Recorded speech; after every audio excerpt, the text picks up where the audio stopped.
अंजलीताई, बीडमधील सर्व आरोपींवर मोक्का हा लावण्यात आलेला आहे. आपली पहिली प्रतिक्रिया. काय म्हणावं या अधिकाऱ्यांना आणि या सगळ्या यंत्रणेला, मला तेच कळत नाही.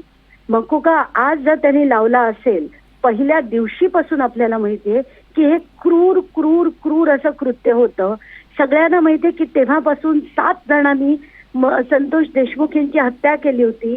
पहिल्या दिवशीपासून लागायला पाहिजे होता मोक्का. आता इतका वेळ का लागतोय?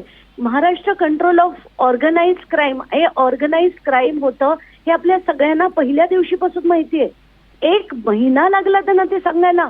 आणि मला सगळ्यात महत्वाचा मुद्दा जो आपण सगळे मिस करतोय की तिथले ते शिंदे नावाचे जे व्यक्ती आहेत अवादा कंपनीचे, त्यांनी 28 मे रोजी म्हणजे 7 महिन्यांपूर्वी एक FIR केस तालुक्यात रजिस्टर केला होता की त्यांना धमक्या येत आहेत, जीवे मारण्याच्या धमक्या येत आहेत.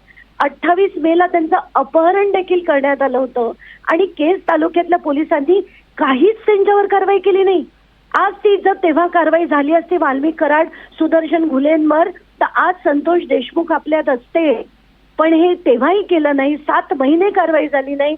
1 महिना लोक रस्त्यावर येऊन एवढा आक्रोश करून सुद्धा जर कारवाई आज मोका लागत असेल तर काय म्हणावं या यंत्रणेला?